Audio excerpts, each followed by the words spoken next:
Live from WSLS, this is 10 News at 6, working for you. The controversy surrounding the treatment of VMI cadets continues. One of the deepest dives I could find, at least, on what it's like for women to attend this school.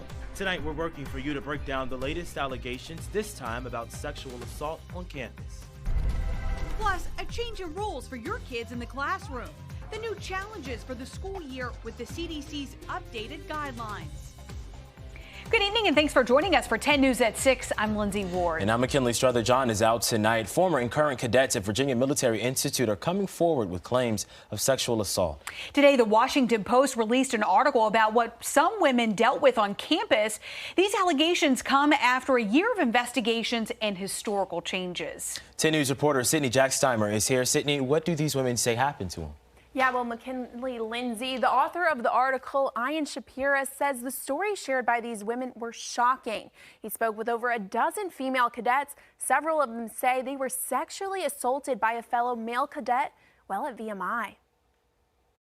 Derision, misogyny, and sexual assault, the way women describe the atmosphere at VMI, leading to Washington Post author Ian Shapira to write an article about former and current cadets' experiences. One woman said she was raped in January in the barracks, where women and men live side by side, and she did not feel comfortable alerting VMI police or school officials. She mostly feared retribution from male cadets and kind of, as I say in the article, a reflexive defense of the perpetrator as a good guy. According to Shapira's article, cadets at VMI must abide by a strict honor code where sexual contact on campus between cadets is forbidden. But according to the article, sexual assault is prevalent and it's inadequately addressed. It is a school that takes, just an immense amount of pride in what it considers its sort of honorable student body. I think this article was trying to shine a light on what goes on behind that marketing, behind that advertisement.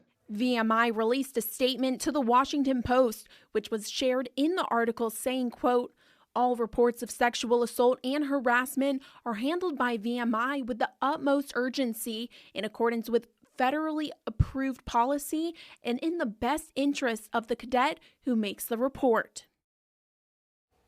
I reached out to VMI for comment on the claims in this article. I'm still waiting to hear back for a statement. You can read the full article on these women's experiences at VMI on our website, WSLS.com. In studio, Sydney Jacksteimer, 10 News, working for you.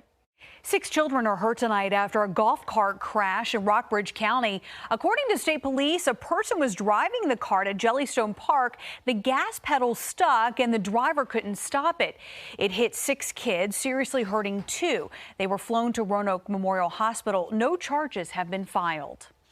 Let's go to your weather now. A hot and humid start to the day has turned into storms for some of us. Yeah, Chief Meteorologist Jeff Hanowich joins us now. So, Jeff, this is a look from Blacksburg, and you can see the clouds right there, and then part of the sky kind of sunny. But we saw a lot of rain earlier today. We did. We had widely scattered showers and a couple of thunderstorms, and we have so much energy readily accessible in our atmosphere that any storm that can pop is going to contain heavy rain and perhaps even some thunder and lightning. Now, the radar is showing that we are still seeing some rain and maybe a couple of thunderstorms near Bath County, also into extreme northern parts of Rockbridge County. But the bulk of the rain is situated actually towards far southwest Virginia and also into parts of the New River Valley and Mountain Empire. Fancy Gap right now right along U.S. Highway 52, Interstate 77 seeing some rain, as are folks right along the Pulaski, Carroll, and Floyd County line near Indian Valley. Then you head up just north of Shawsville in Montgomery County.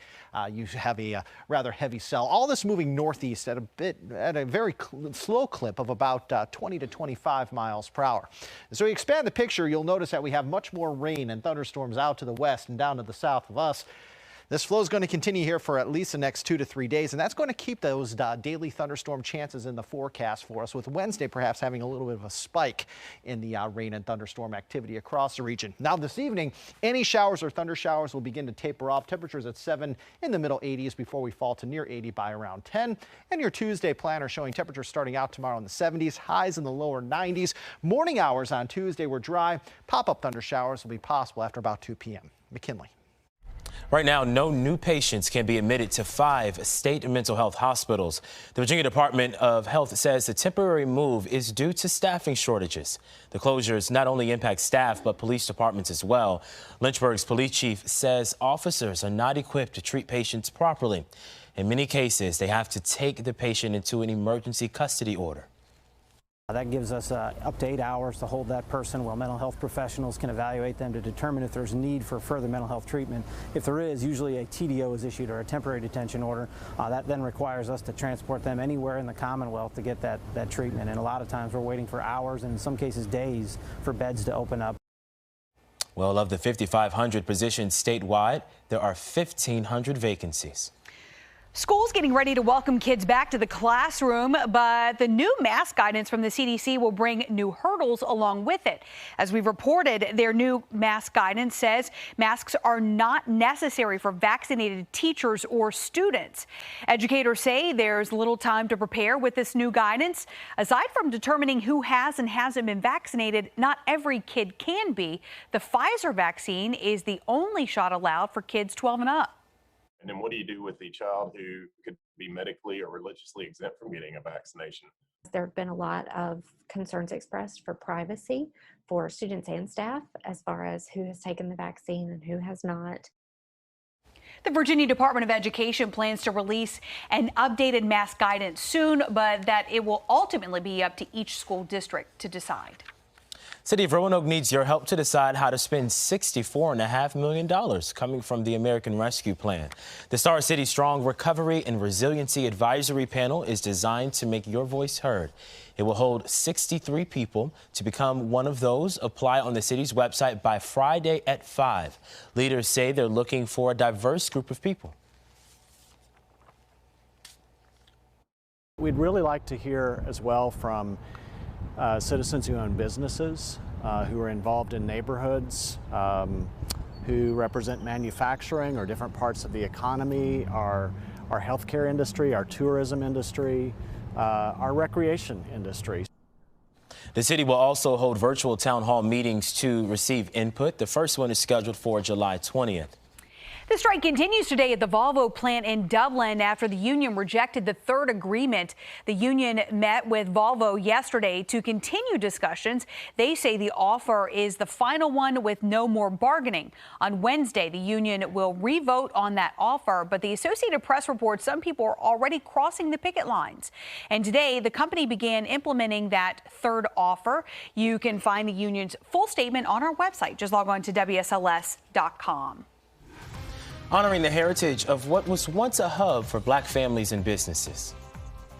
We're still experiencing the legacy of his work. The iconic figure from Franklin County whose legacy lives on. WSLS 10 News, the proud winner of 2 2021 Emmy Awards for Best Daytime Newscast and Best Evening Newscast. We're following breaking news tonight out of Franklin County, where authorities are investigating a possible abduction after a call from the subway in Boonsville. The sheriff's office says to be on the lookout for this car you see here on your screen. They say Kevin Cole was last seen traveling north on 220. Authorities say he is armed. The victim, 33-year-old Cassandra Smith, is from Bedford. Authorities say the two know one another and are possibly in a relationship. They often go to the Roanoke area as well as Franklin and Bedford counties. If you see them, call the sheriff's office. Pennsylvania volunteer agencies are significantly improving response rates, which could help save lives. The county serves about 60,000 people, but that's in a 1,000 square mile radius. They have about 20 volunteer fire departments and about 12 rescue crews. This comes after more money and oversight from the Fire and Rescue Commission and Public Safety Department. This is about serving the citizens, and this is about making sure that when someone has an emergency, that the appropriate response is sent quickly and arrives quickly. The county also saw nearly 1,500 more calls this past year. We are in your town in Franklin County this week. Up ahead, I'll show you the heritage behind one Rocky Mount street and how the community is honoring that history. And you are looking at a live picture from our Roanoke-Blacksburg Airport Skycam. Quite a bit in the way of blue skies right now across the Roanoke Valley. Just a couple of clouds here or there. We will let you know, though, how long the heat and humidity will stick around and how long it will be a good idea to have that umbrella handy coming up.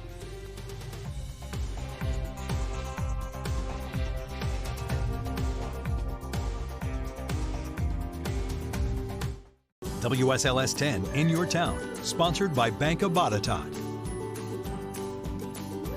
It is our 6th In Your Town week, and this time we are in Franklin County. We are. The county has rich African-American history embedded in its roots. 10 News reporter Alexis Davila live in downtown Rocky Mount. Alexis, an iconic heritage festival takes place soon, next month, right? That's right. Right behind me is not just any ordinary street. Warren Street was a place for black families to make a name for themselves, and their history will never be forgotten. Every year in August, hundreds gather for live music at the Farmers Market in Rocky Mount to celebrate Warren Street's heritage. The tradition started 21 years ago by Darlene Swain, the great-great-granddaughter of Stephen Warren. He was a former slave who moved to the street, which became a hub for black families and businesses. He owned that whole hill at the store, Brooks & Company, right up there on the front. They all owned the businesses all the way down the street. Swain says the American history books nix out black history and their contributions, so she decided to write it herself. Our kids need to know it because when they integrated schools, and I'm not throwing off on nobody, but they did not teach the black children their culture and their history. About 15 miles away, another landmark stands, the home of Booker T. Washington. The iconic figure was born into slavery and reshaped education for the black community. We're still experiencing the legacy of his work. The impact of history during the time in which he lived affects a lot of the educational and social issues that a lot of us experience today firsthand. This month, park rangers are giving dozens of children the taste of Washington's childhood, from managing the farm to getting a glimpse of the small cabin he once lived in. I think you don't have to look very far, really, to find that, but there are opportunities available to learn more about the African American history in Franklin County. The monument is open to the public year-round, and the Warren Street Festival will happen right here next month on the 20th and 21st. Live in Rocky Mount, Alexis Avila, 10 News, working for you. Your local weather authority, always watching and tracking for you from the JES Weather Center.